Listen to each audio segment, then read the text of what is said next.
और जो पालन करते हैं बड़ों का कहना, चाहे ससुर हो, चाहे सास हो, चाहे काका हो, चाहे बाबा हो, चाहे बड़े भाई हो, चाहे भौजाई हो, चाहे बड़ी बहन हो, जो बड़े कहते हैं वो हमारे हित की बात कहते हैं। हम नहीं समझ पाते इतना जितना वे समझते हैं। इस वास्ते उनकी बात का मेरे को पालन करना, मेरे को वनवास में जाना है, पिताजी ने कह दिया, ऐसे समझाया। लखनलाल जी ने विचार किया भाई इनका खुद का ही मन है, तो फिर कहा कि महाराज देखो आप वनवास में जाओ तो मैं साथ चलूंगा, मैं यहाँ नहीं रहूंगा, मैं तो आपके साथ रहूंगा। कि माँ से पूछ लो।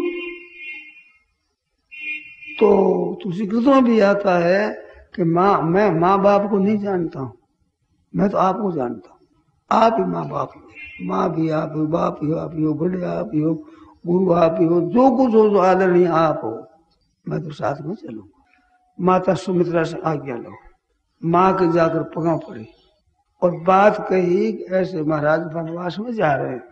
माता चुप हो गई, मुश्किल होगी ना, कई ने जब कह दिया और दशरथ जी महाराज ने स्वीकार कर लिया और वनवास की बात कह दी, अब जगह नहीं रही बोलने की कुछ भी, तो चुप हो गई। लखनलाल जी ने देखा कि इसके बेटे का मोह है, मेरे लिए मोह है, अब छोड़ना नहीं चाहती, इस बात चुप हो गई। तो डर गए लक्ष्मण जी कि ये मोह में आकर मेरे को मना कर देगी, तो ये ठीक नहीं है, डर गए। परंतु सुमित्रा लक्ष्मण जी की भी माँ ही, मामूली चीज नहीं थी सुमित्रा। आप इन्हें गंभीरता से देखो तो बहुत विलक्षण होना सकती है कि तू राम जी के साथ जाना चाहता है। तुलसी को साफ कहे, पुत्रवती जुवती जग सोई, रघुबर भक्त जासु सुत बोई, न तरु बांझ भले बाद बियानी, राम विमुख सुतते हित जानी। जिसकी संतान, जिसका बेटा भगवान का भक्त हो जाए, उसी बेटे से माँ बेटे वाली है। संसार में व्यवहार में ये बेटे की माँ है। इसके लड़का जन्म गया, बेटा हो गया, और अपने परिवार में आदर हो जाता है। लड़का जन्म जाता है ना, परिवार में आदर होता है, भाई ये बेटे की माँ है। तो सुमित्रा कहते हैं बेटे की माँ वही है जिसका बेटा भगवान का भक्त हो जाए, वही पुत्र होती है, बेटे की माँ कहलाती है। न तरु बांझ वाली, नहीं तो जन्मे नहीं, बेटा ही नहीं जन्मे, बांझ लीजिए। और अगर बेटा हो गया और भगवान का भक्त नहीं है तो बाद बियानी का है।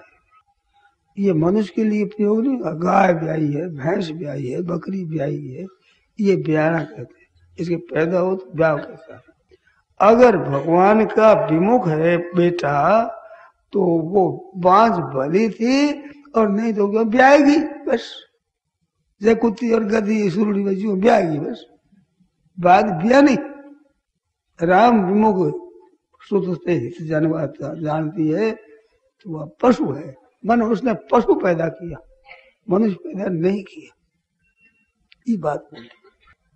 और तेरा विचार है तो बहुत बढ़िया बात है, विस्तार से कहीं मैं थोड़ी कहता हूँ, बातें कई कह रहे मन में है। वाल्मीकि में साफ कहा, रामम दशरथम विद्धि माम विद्धि जनकात्म जाम। राम जी को तो तुम दशरथी का स्वरूप समझो, तेरे पिता है, और माम विद्धि जनकात्म जाम, महाराज जनक की पुत्री है, वो मेरा स्वरूप है। तेरे तो बाप और माँ साथ में, तेरी क्या चिंता है। और अयोध्या में 8वीं विद्धि, और अयोध्या है क्या जंगल है, वो अयोध्या है। गच्छतात यथा सुखम, सुख हो जाओ बेटा, तुम जाओ। ऐसे प्रसन्न होकर सुमित्रा माँ ने आज्ञा दी, खुश होगी, प्रसन्न हो गई। और रामायण तुलसी कृत में आता है, अगर सीताराम जी वन में जाते हैं तो बेटा तेरा काम अयोध्या में कुछ है ही नहीं, तेरा काम ही क्या है यहाँ, तुम जा। ऐसी आज्ञा दी प्रसन्नता से। तो बड़ों की आज्ञा माननी चाहिए। ये आप भाई बहन जितने बैठे हो, अगर घर में आप ऐसा काम शुरू कर दो, आपका घर वैकुंठ की तरह हो जाए, स्वर्ग की तरह तो हो ही जाए, इसमें संदेह नहीं है। एक एक कही दूसरे मानी, गोर के दोनों ज्ञानी। इन दोनों में सासू और बहू है, देवरानी जेठानी है, ननद और भौजाई है। ये जो दो संबंध है ना, इनमें छोटा होता उसी का दोष होता है। बड़े का दोष भले आदमी नहीं देते, बड़ा है वो, उसका दोष नहीं बताते, छोटे का दोष बताते। अजमेर में सास बहुत ही लड़ाई होती थी, मेरे सामने की बात, मैं गया था, बहुत वर्षों की बात है, और 70-75 वर्षों की बात है। तो लोग ऐसा कहते थे कि बहू बड़ी अच्छी है। दोष बड़ों को देते हैं तो बड़ों ने छोटों को दोष देते हैं, छोटों को। पर तो वहां कहा कि बहू बड़ी अच्छी है, दोष सासू को मिलता था, क्योंकि बहू सहती थी। तो बहू की जो प्रशंसा मैंने सुनी, वैसे सासू की प्रशंसा नहीं की। तो बड़ा कौन है जो सह लेता है? सीधी सादी एक कहावत है, घाल तराजू तोलिए नवे सो भारी हो। तराजू में डाल करके तोलो, जो नम जाता है वो भारी होता है, ऊंचा आ जाता है वो भारी नहीं होता। मारवाड़ी शब्द है कि मैं तो बात की थी तो ऊंचा आ गया, मैंने क्रोध करने जरूरत थे तो ऊंचा आ गया। ऊंचा आवा नहीं गया, हल्का है, वजन नहीं है इसमें, ऊंचा आ गया। तो नमे सो भारी हो, जो सुन लेता है ना और प्रसन्नता रखता है वो बड़ा होता है। आज चाहे वो दिखे चाहे ना दिखे, समाज मात्र में उसका आदर हो जाएगा कि बड़ी ठीक है, बहुत बड़ी अच्छी है, ऐसी हो जाएगी बात। तो जो सह लेगा, सास सह लेगी, सास की महिमा हो जाएगी कि भाई बहू तो ऐसी है, पर तो धन्य है इस सास को, तो बहू का कहना भी सुनती है। तो आपस में प्रेम रखना है, वो बड़ी बात है। अब तीसरी दफा और कहता हूँ वही बात, ऐसा मौका साधुओं को नहीं मिलता। तुम नहीं बनी, उठ चल दिए, तो वो जो सहने की शक्ति है उसमें साधु कमजोर रह जाते। व्यवहार करते हुए, व्यापार करते हुए अगर भजन स्मरण ठीक बनाता है तो वो एकांत में रह सकता है, और एकांत में रहकर भजन स्मरण ठीक बनाता है वो समुदाय में नहीं रह सकता। ध्यान दिया आपने? मानो समुदाय में रहता हुआ, व्यवहार करता हुआ, सब सह करके अपना भजन कर लेता है, वो एकांत में रहकर भजन कर सकेगा? और केवल एकांत में रहकर भजन करता है वो व्यवहार में निभ नहीं सकेगा, भागेगा, वो कमजोर होता है। और व्यवहार में रहते हुए भजन स्मरण करेगा, वो आता है, कोई परवाह नहीं, वो एकांत में करेगा। तो एकांत और व्यवहार दोनों में, व्यवहार में करते हुए भजन करता, व्यवहार करते हुए भजन करता है, इसका दर्जा ऊंचा हो जाता है। तो भाई लोगों से कहना है कि आप गृहस्थ में रहते हुए भजन करो।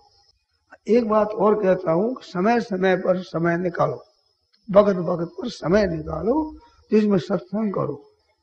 महीना, 1.5 महीना, 15-20 दिन सत्संग करो, करके आदर करके लाभ ले लो। पीछे कौन कहेगा? मारवाड़ी कहावत है, लड़न बेड़ा देजियो राम जी, बिसरन बेड़ा मत दीजिए।